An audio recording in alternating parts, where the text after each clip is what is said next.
자, 오늘 말씀은 마가복음을 이제 마감하게 될 텐데요. 오늘 제목은 만민에게 복음을 전파하라. 만민에게 복음을 전파하라는 제목으로 여러분과 말씀을 나누겠습니다. 여러분, 우리 지난주에는 부활에 관련돼서 이야기를 나눴습니다. 예수님이 부활하셨지요. 그것을 찾아갔던 여러 여성도들, 여자의 증인들이 그것을 보았습니다. 물론 주님을 만나진 못했어요. 그러나 그가 여기 계시지 않다, 그 빈자리를 확인했습니다. 이어서 이제 갈릴리에 가서 그 갈릴리로 가서 제자들에게 그 갈릴리로 가실 주님을 전하라고 이야기를 해 주었죠. 오늘 본문은 증인들과 관련된 내용들이 나옵니다. 복음을 직접 자신들이 받고 함께 살았고 또 예수님의 그 부활을 직접 본 증인들이 이제 예수님의 그 부활의 증인으로서 증거하는 모습들이 나타납니다. 그 안에 제자들의 모습도 담겨 있고요. 또 마지막에는 예수님께서 주시는 아주 귀한 명령, 우리에게 주시는 사명이 있습니다. 우리가 그 모든 것을 통해서 다시 한번 내 믿음 그리고 나의 삶, 우리에게 주신 주님의 뜻이 무엇인지 분별하고 깨닫는 은혜가 있기를 축원합니다. 9절 말씀을 보면 9절에 풋노트에 2번이라고 해서 각 주에 달려있는 내용이 있을 겁니다. 2번을 보면 이렇게 기록이 되어 있죠. 어떤 사본에는 9절에서 20절까지 없음이라고 쓰여져 있습니다. 9절에서 20절까지 있는 그 내용이 있는 사본이 있고요. 또 없는 사본이 있습니다. 이 사본이라는 것은 우리가 왜 원본이 있지 않습니까? 근데 그 원본을 보고 그 당시에는 이제 그것을 베껴 쓰는 거죠. 사람이 필사를 하는 겁니다. 그래서 그 필사한 것들을 돌려보면서 주님의 말씀을 배우고 읽었습니다. 근데 여러분, 우리도 한 성경 가지고 오래 보면 성경이 어떻게 됩니까? 해지죠. 겉장도 뜯어지고 찢어지기도 하고 닳기도 합니다. 그 당시 얼마나 이 제본이나 인쇄가 얼마나 잘 됐겠습니까?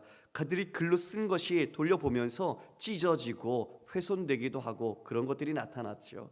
그래서 사본 간의 차이가 있습니다. 어떤 사본은 8절 이후에 2절까지만 더 추가가 되어 있는 것도 있고, 어떤 것은 20절까지 있는 것도 있고, 어떤 것은 없는 것도 있습니다. 그러나 최종적으로 정경으로 우리가 20절까지 있는 것을 결정되어진 바에 따라서 성경은 하나님의 감동으로 기록된 것, 그러므로 우리는 이 있는 모든 것을 하나님께서 우리에게 주신 하나님의 뜻으로 받는 것이 합당한 줄 믿습니다. 그래서 오늘 함께 이 말씀을 나누고자 합니다. 여러분, 9절을 살펴보니 예수께서 안식 후 첫날 이른 아침에 살아나신 후 전에 7 귀신을 쫓아내어 주신 막달라 마리아에게 먼저 보이시니, 마리아가 가서 예수와 함께하던 사람들이 슬퍼하며 울고 있는 중에 이 일을 알림에. 막달라 마리아, 그녀를 설명하는 9절이 7 귀신 들렸다라고 이야기를 해줍니다. 7 귀신 들려서 정말 생명과 어쩌면 이 삶의 기쁨, 그 모든 것을 귀신에게 빼앗겨버린 사람이죠. 여러분, 우리도 그런 중독자들, 그런 죄의 중독성, 경향성 속에 우리도 살아가고 있어요. 자신이 모릅니다. 왜 그렇게 되는지 잘 모르죠. 자신의 죄 때문에 넘어졌는데 그와 같이 사단에게 매여서 이 아픔 속에서 신음하고 있는 이 여인을 우리 구주께서 그를 치유해 주셨습니다.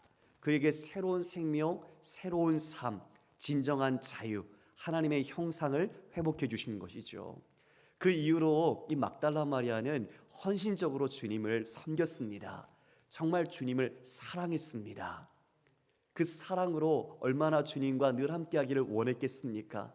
그런데 주님께서 십자가에 죽으시고 이 무덤가에 갔을 때 주님이 안 계신 모습, 그 무덤에 있는 그 굴 앞에 있는 그 문이 굴려져 있는 것을 보고 마리아는 예수님의 시신이 어디로 간지 마음이 아파서 통곡을 했어요. 그런데 그때 한 음성이 들려옵니다. 마리아야, 주님을 만났습니다. 할렐루야.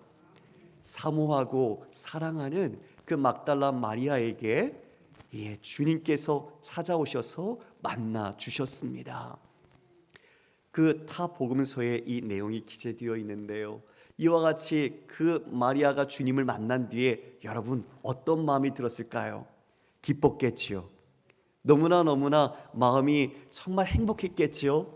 죽은 줄 알았던 예수님이 살아계신다, 부활하셨다, 그 마음속에 얼마나 그 마음의 기쁨이 넘쳤겠어요. 그 마음을 가지고 누구에게 갑니까? 제자들에게 알리러 갑니다. 주님께서 살아나셨다는 것과 또 주께서 내게 나타나셨다는 것을 제자들에게 이야기하고 싶어서 달려갔지요. 그런데 여러분, 제자들은 어떤 반응을 보였을까요? 우리 12절, 11절 말씀 함께 우리 읽어볼까요? 11절 시작. 그들은 예수께서 살아나셨다는 것과 마리아에게 보이셨다는 것을 듣고도 믿지 아니하니라. 여러분 어떻게 했다고요? 믿지 않았다고 합니다. 얼마 전까지 주님 섬겼을 때 같이 했던 막달라 마리아와 그 같은 제자들이에요. 같은 공동체거든요.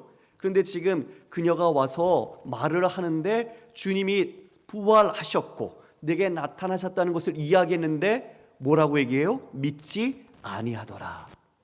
여러분, 부활은 물론 이성적이고 우리의 지성, 경험으로는 쉽게 믿을 수 있는 내용은 아니에요.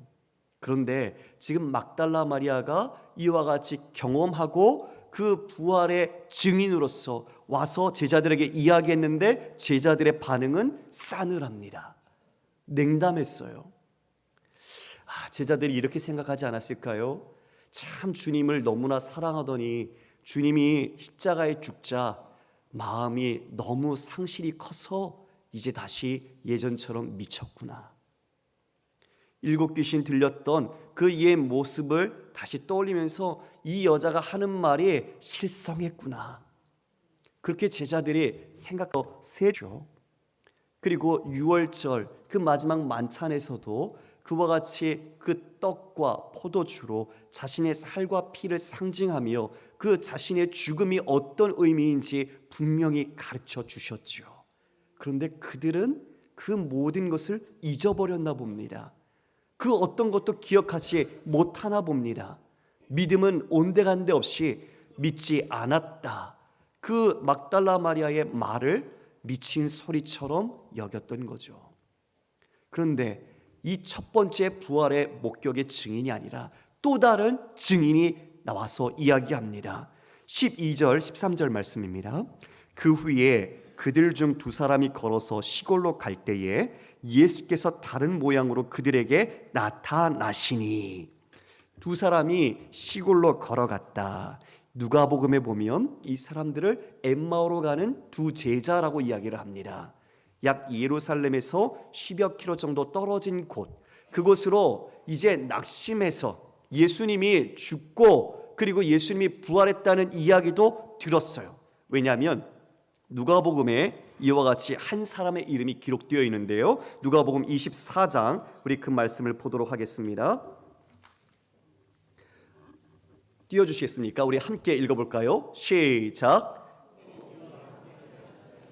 두어 사람이 무덤에 가 과연 여자들이 말한 바와 같음을 보았으나 예수는 보지 못하였느니라 하거늘 이르시되 미련하고 선지자들이 말한 모든 것을 마음에 더디 믿는 자들이여 그리스도가 이런 고난을 받고 자기의 영광에 들어가야 할 것이 아니냐 하시고 이에 모세와 모든 선지자의 글로 시작하여 모든 성경에 쓴 바 자기에 관한 것을 자세히 설명하시니라. 그들과 함께 음식 잡수실 때에 떡을 가지사 축사하시고 떼어 그들에게 주시니 그들의 눈이 밝아져 그인 줄 알아보더니 예수는 그들에게 보이지 아니하시는지라. 그들이 서로 말하되 길에서 우리에게 말씀하시고 우리에게 성경을 풀어주실 때에 우리 속에서 마음이 뜨겁지 아니하더냐 하고.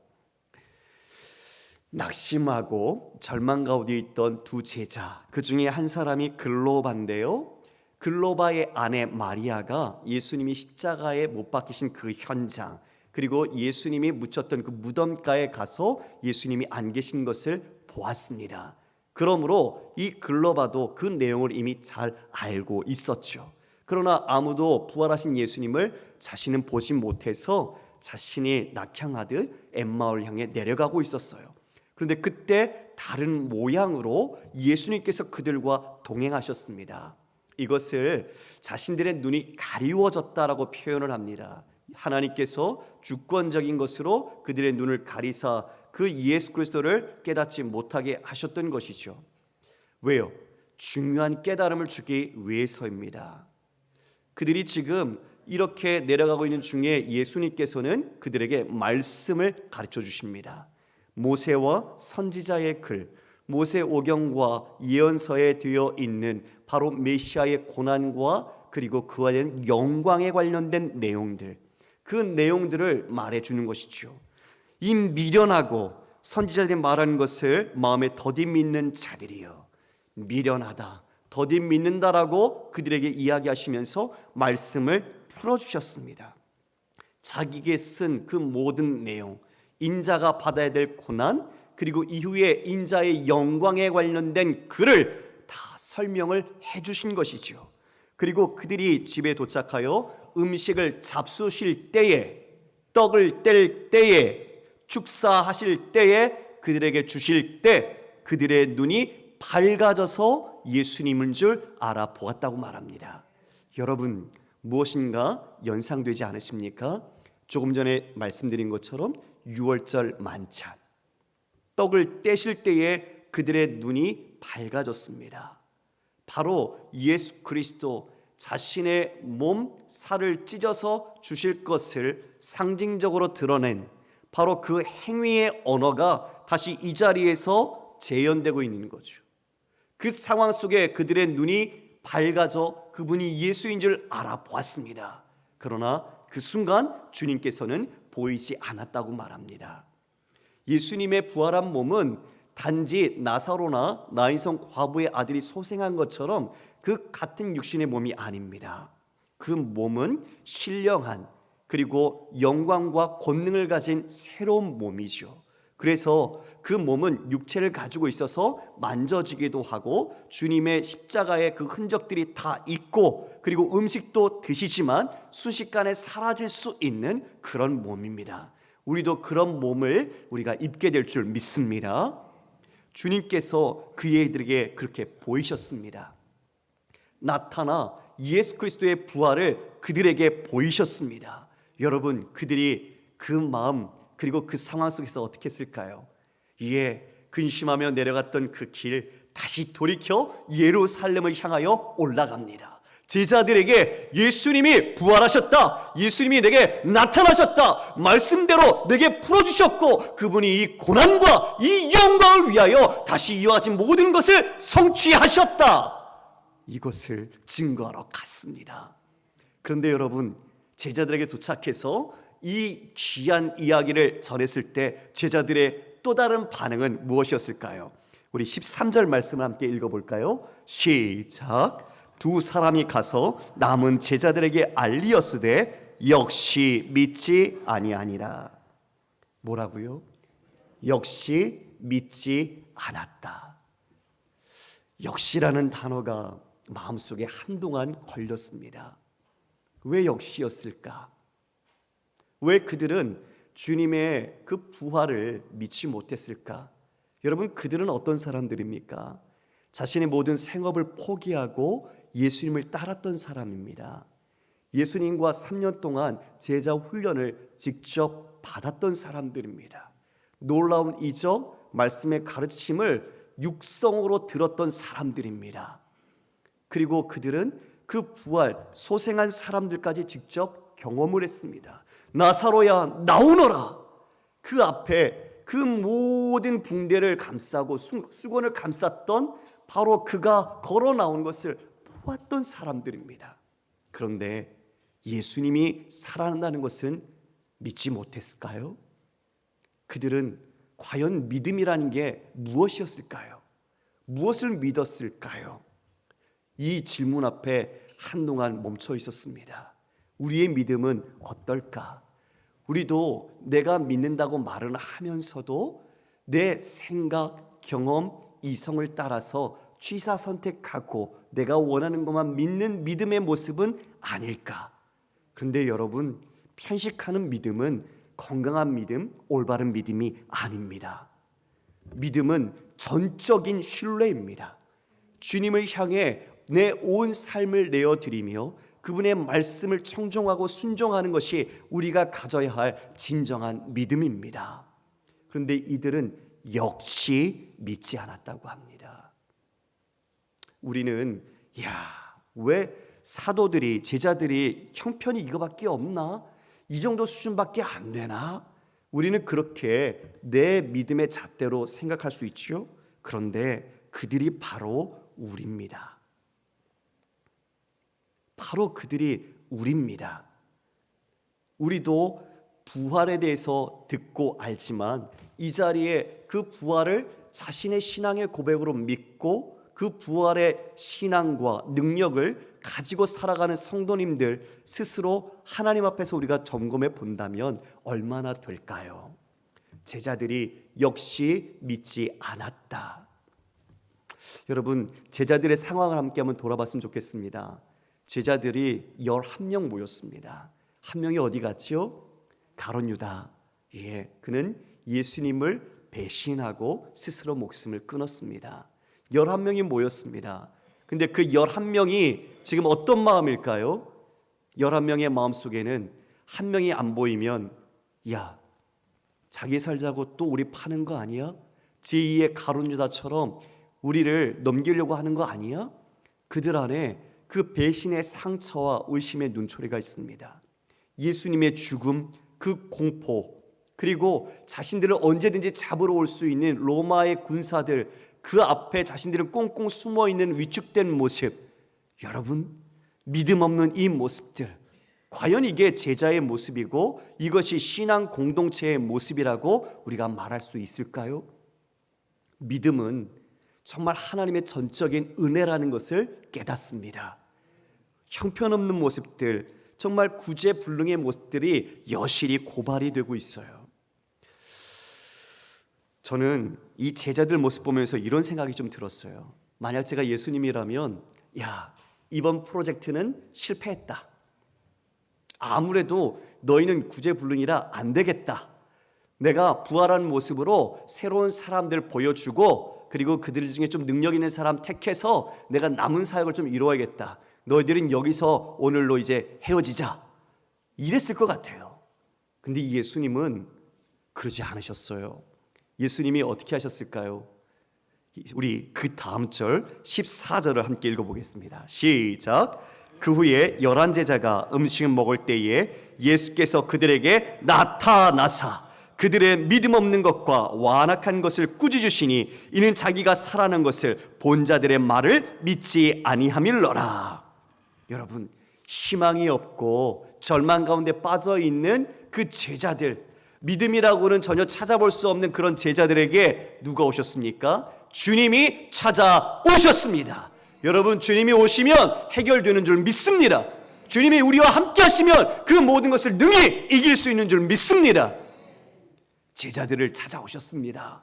그리고 제자들을 꾸짖으셨습니다. 무엇을 꾸짖으셨습니까? 너희들이 믿음이 없다.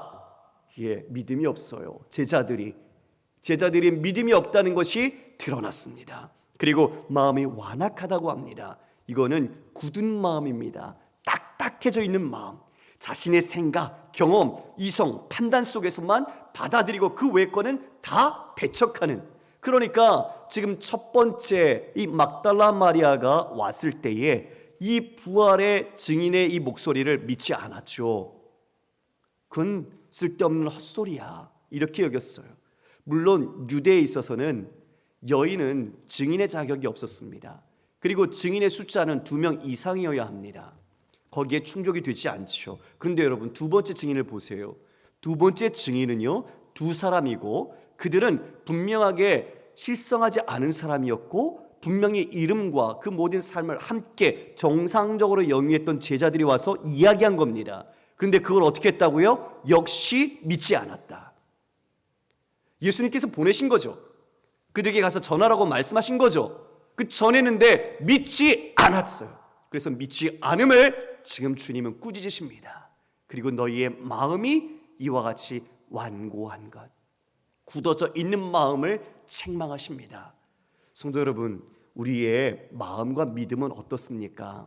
지금 한 차례, 두 차례, 그리고 예수님까지 3번 오셔서 이 부활에 대해서 직접 보여주셨죠.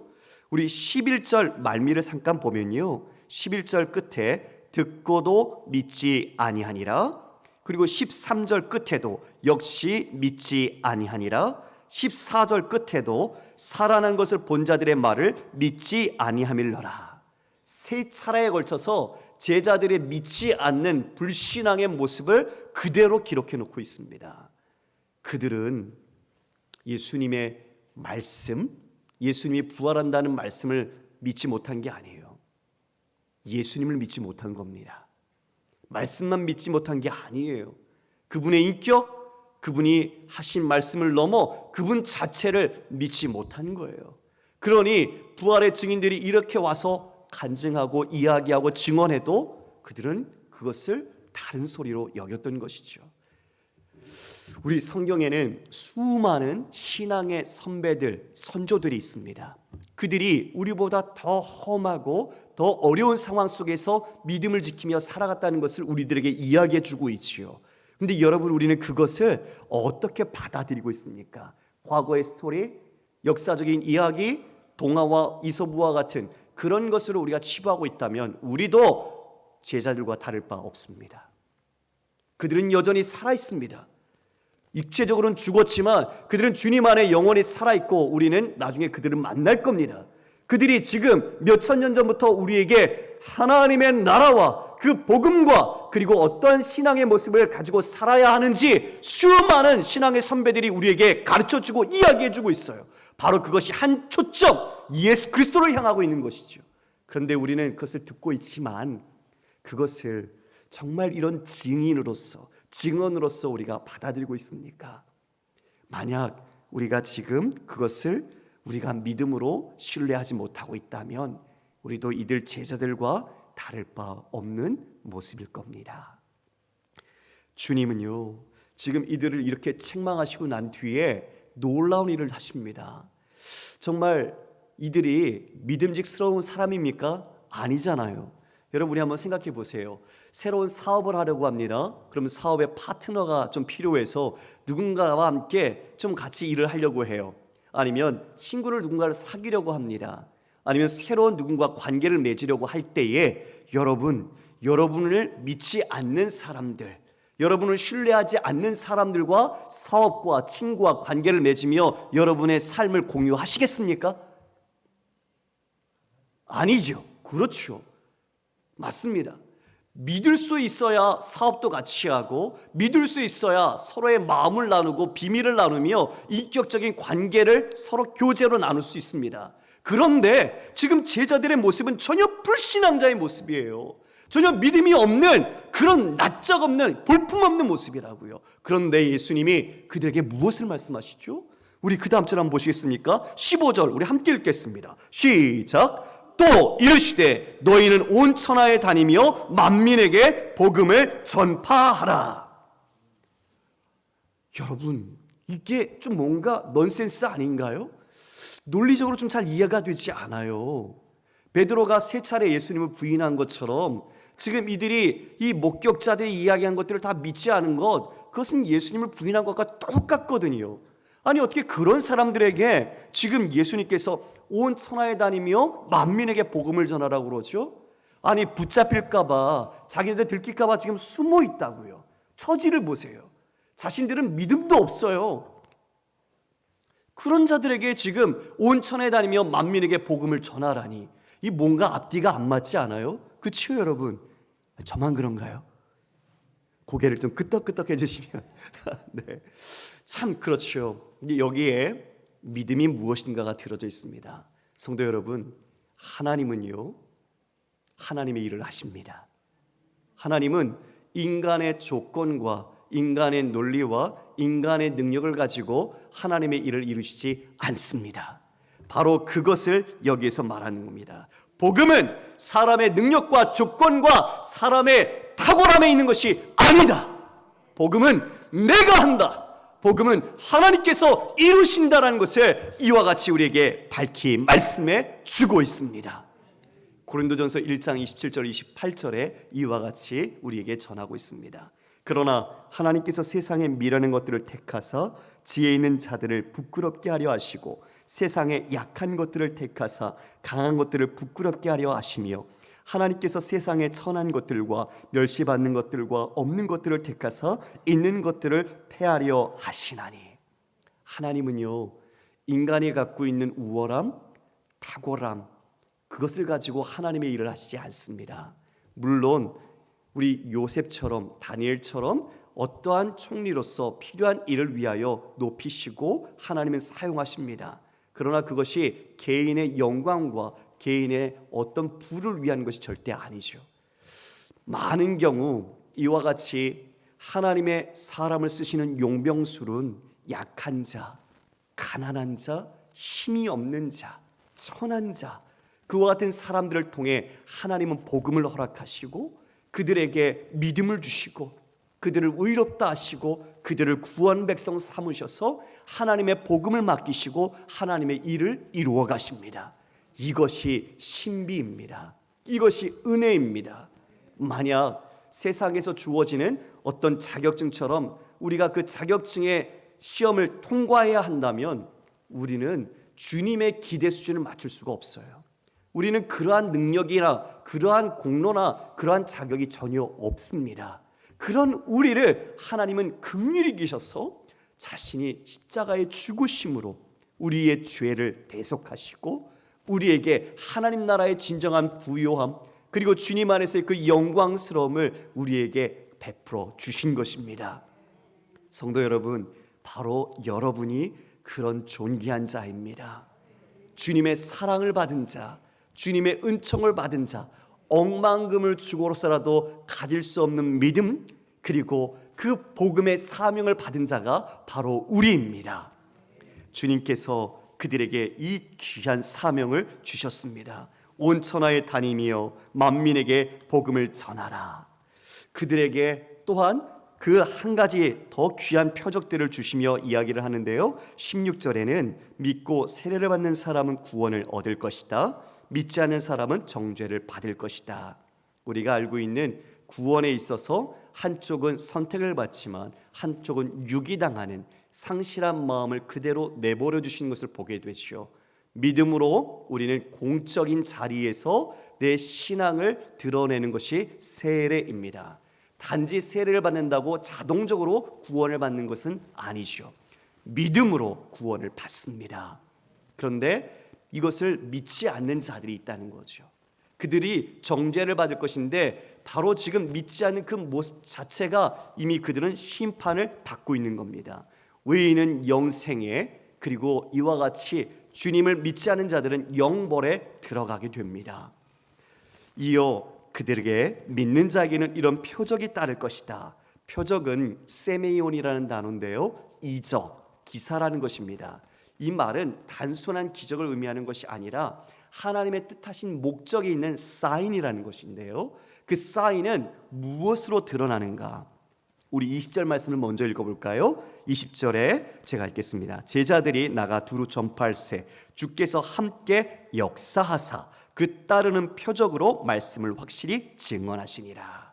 이에 무엇을 증언하기 위한 표적이죠? 말씀입니다. 말씀을 증언하기 위하여 이런 표적들이 사도의 시대에 있었습니다. 물론 지금도 치유나 이런 일들은 일어납니다. 그러나 사도들에게 그 증거하는 말씀의 진실성, 그리고 그것이 하나님의 말씀이라는 그 진의를 드러내고자 주님은 이러한 표적을 허락해 주셨던 것이죠. 그것이 지금 나타난 것처럼 방언을 하기도 하고 축기를 하기도 하고 뱀을 집어올리며 독을 마셔도 해가 없고 병든 사람 치유를 베푸는 그 모든 것들을 이야기해 주고 있습니다. 여러분, 그런데 우리는 이러한 표적과 관련된 이야기를 들으면 인간의 호기심 아니면 지적인 자신의 그런 호기심 속에서 이것을 시험하려고 하는 그릇된 잘못된 시도들이 있어요.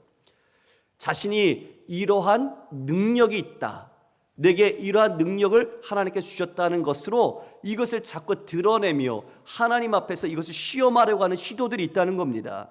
이것이 잘못된 은사주의 그리고 신비주의입니다. 여러분, 복음의 본질은 어디 있습니까? 이러한 표적에 있지 않습니다. 복음은 하나님 말씀에 있습니다. 하나님 나라는 이러한 표적과 기적, 슈퍼히어로 같은 기사를 베푸는 것에 있는 것이 아니라 하나님의 말씀으로 예수 그리스도가 증거되는 것, 바로 그것이 복음인 줄 믿으시길 바랍니다. 그래서 우리는 진짜와 가짜를 분별할 수 있어야 합니다. 가짜는 자신이 드러납니다. 가짜는 아주 귀한, 그리고 사람들이 흉내내지 못할 그런 기적과 여러 가지 모습들을 보여주지만 결국 그 모든 영광은 자신에게로 향합니다. 그러나 진정한 하나님의 표적, 그리고 복음과 말씀은 우리 주 예수 그리스도로 향합니다.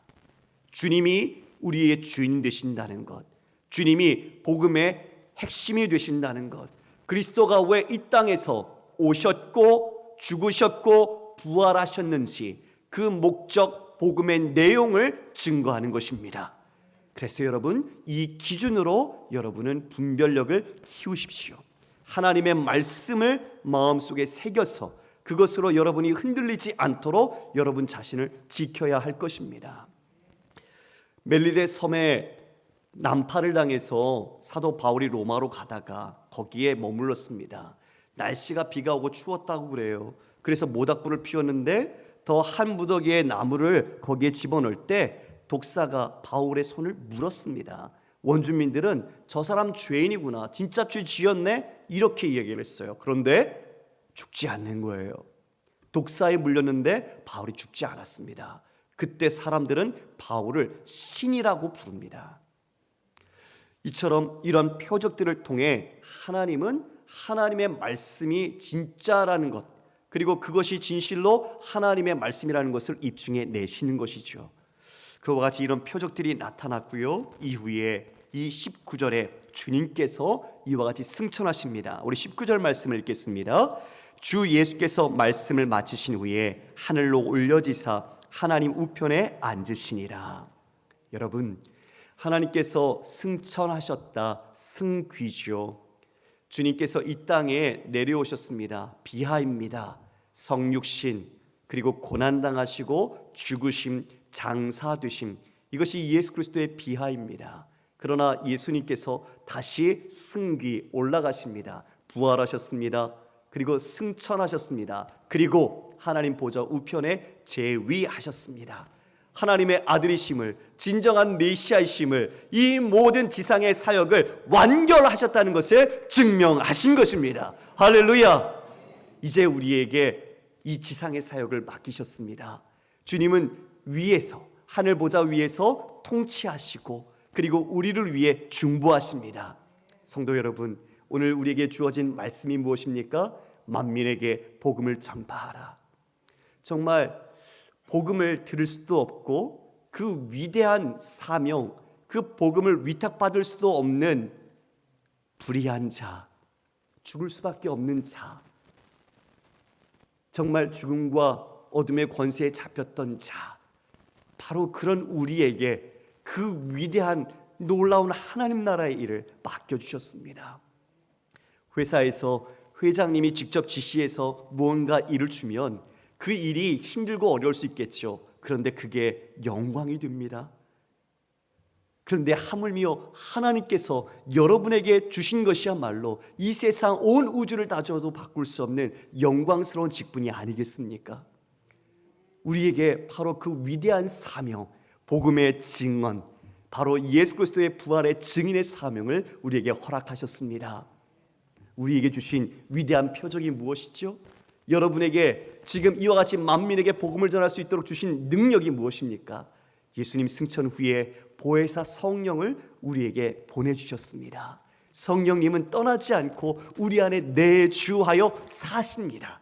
그리고 우리에게 말씀을 깨닫게 하시고 예수 그리스도를 알게 하시고 예수 그리스도를 밝히 보게 하셔서 순종하며 나갈 수 있는 끝없는 능력을 우리의 구원의 완성에 이르기까지 허락하십니다. 그래서 나갈 수 있습니다. 그렇게 모자라고 형편없고 부족한 입술이었던 제자들이 어떻게 죽습니까? 복음 전하다 죽습니다. 예수님 증거하다 죽습니다. 십자가에 거꾸로 톱에 쓸려서 껍질이 벗겨져 그들이 순교 제물로 그와 같이 죽었습니다. 복음, 그 복음은 우리의 생명조차 다 내어드려도 결코 아깝지 않은 위대한 사랑의 증거물이기 때문입니다. 주님께서 주신 표적이 있죠. 어떤 표적일까요? 요나서에서 마지막 이와 같이 이야기하고 있습니다. 우리 요나가 말한 요나의 표적, 누가복음 11장 29절 말씀 30절 말씀인데요, 제가 읽겠습니다. 무리가 모였을 때에 예수께서 말씀하시되 이 세대는 악한 세대라 표적을 구하되 요나의 표적밖에는 보일 표적이 없나니 요나가 니느웨 사람들에게 표적이 됨과 같이 인자도 이 세대에 그러하리라. 예수님의 십자가의 죽음 그리고 사흘 후에 부활하심, 이것이 우리에게는 표적입니다. 그것이 우리에게는 말씀을 증거하는 능력이 됩니다. 그것이 우리에게는 우리가 예수의 증인이요 부활의 증인이요 이 세상에서 우리의 생명 마지막 호흡을 내뱉을 때까지 우리가 그 복음의 사명자로서 살아갈 것을 생각하게 하는 것입니다. 말씀을 정리합니다. 성도 여러분, 마가복음 1장 1절이 무엇으로 시작합니까? 우리 함께 넘겨보시겠습니까? 마가복음 1장 1절 우리가 함께 읽어보겠습니다. 시작. 하나님의 아들 예수 그리스도의 복음의 시작이라. 마가가 서두를 열었던 말, 하나님의 아들 예수 그리스도의 복음의 시작. 이 복음의 시작, 예수님께서 이 지상 사역을 완성하시고 그 복음을 우리에게 위탁하셨습니다. 이제 하늘에서 우리를 위하여 중보하시고 우리를 위하여 일하십니다. 우리가 그 주님의 능력, 주님의 사랑, 주님의 그 은혜 가운데서 다시 한번 이 신앙은 하나님의 능력과 하나님의 지혜를 내 자신을 맡기고 싸우는 것이라는 것을 기억하시고 여러분의 그 모든 자리에서 예수 십자가를 자랑하고 주님의 복음을 위하여 아낌없이 쓰임받는 복된 삶이 되시기를 주님의 이름으로 축원합니다. 다 같이 일어서 찬양하겠습니다.